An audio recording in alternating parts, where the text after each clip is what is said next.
जब आप रात को स्टार्स को देखते हो तो आपके अंदर एक सवाल तो जरूर आया होगा कि यह यूनिवर्स कितना मिस्टीरियस और विशाल है। बट क्या आपने कभी सोचा है कि जो यूनिवर्स हमारे बाहर है वो हमारे अंदर भी हो सकता है। वैज्ञानिकों ने जब रिसर्च की तो उसमें पाया कि यूनिवर्स और ब्रेन के बीच काफी सिमिलरिटीज है। यह सिमिलरिटी केवल स्ट्रक्चर में नहीं बल्कि वर्क स्टाइल में भी है। तो क्या फिर हमारा यूनिवर्स भी किसी तरह की कॉन्शियसनेस रखता है? अगर आपने वीडियो को लाइक नहीं किया तो प्लीज वीडियो को लाइक और चैनल को सब्सक्राइब कर लें।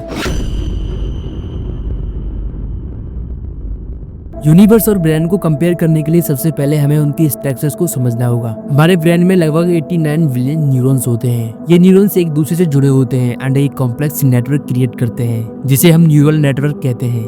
दूसरी ओर यूनिवर्स का कॉस्मिक वेब भी ऐसा ही है जिसमें गैलेक्सीज एक दूसरे से लंबे धागों के माध्यम से कनेक्टेड हैं। वैज्ञानिक बताते हैं कि न केवल इनकी स्ट्रक्चर ही बल्कि इनकी वर्क स्टाइल भी एक जैसी है। फ्रैंको बाजा एंड अल्बर्टो फ्लैटी नामक दो वैज्ञानिकों ने यूनिवर्स के cosmic web and human brain के न्यूरल नेटवर्क को कंपेयर किया एंड देखा कि दोनों स्ट्रक्चर्स में नोड्स एंड फिलामेंट का पैटर्न ऑलमोस्ट आइडेंटिकल है। यूनिवर्स में गैलेक्सीज के ग्रुप नोड्स की तरह काम करते हैं एंड वे लंबे धागों के माध्यम से कनेक्टेड होते हैं। इसी तरह ब्रेन में भी न्यूरॉन्स एक दूसरे से कनेक्टेड होते हैं। दोनों में 30% हिस्सा एक्टिव होता है, जैसे कि यूनिवर्स में गैलेक्सीज एंड ब्रेन में न्यूरॉन्स। बाकी 70% हिस्सा निष्क्रिय होता है, जैसे कि यूनिवर्स में डार्क एनर्जी है एंड हमारे ब्रेन में वाटर। इन सभी सिमिलरिटीज से यह क्लियर होता है कि यूनिवर्स एंड ब्रेन ओनली आकृति में नहीं बल्कि बेसिक स्ट्रक्चर एंड काम करने के तरीके में भी एक जैसे हैं।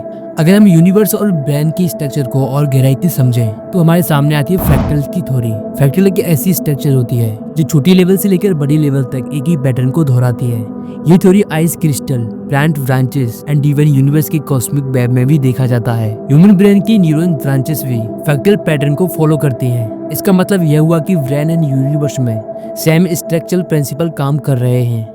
वैज्ञानिकों का मानना है कि यूनिवर्स फ्रैक्टल पैटर्न को फॉलो करता है, तो इसका मतलब है कि यह पैटर्न हर लेवल पर मौजूद है, छोटे पार्टिकल से लेकर विशाल आकाशगंगाओं तक। फ्रैक्टल्स की स्टडी से हमें पता चलता है कि यूनिवर्स और ब्रेन दोनों की स्ट्रक्चर एक संयोग नहीं है बल्कि इसके पीछे कोई डीप लॉ है जो ये तय करता है कि चीजें कैसे काम करती हैं। साइंस एंड फिलॉसफी में एक आइडिया है जिसे पैनसाइकोसिज्म कहा जाता है। यह कहता है कि यूनिवर्स के हर लेवल पर कॉन्शियसनेस का अंश हो सकता है।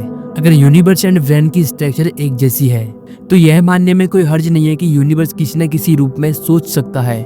फ्रैंको बाजा एंड अल्बर्टो फ्लैटी की शोध में यह भी कहा गया है कि आपकी लाइफ की यादें यूनिवर्स की स्ट्रक्चर्स में दर्ज हो सकती हैं। तो क्या हमारी लाइफ यूनिवर्स के बड़े पैमाने पर किसी भूमिका का हिस्सा है? अगर ये सच है तो इसका मतलब है कि हमारा ब्रेन ओनली सोचने का उपकरण नहीं है बल्कि यूनिवर्स से जुड़ने का मीडियम भी है। तो शायद हो सकता है कि जिस यूनिवर्स में हम रहते हैं वो किसी का ब्रेन हो। Thank you for watching my video. Video कैसा लगी कमेंट करें। अगर आपको वीडियो अच्छी लगी है तो अपने फ्रेंड्स को शेयर करें।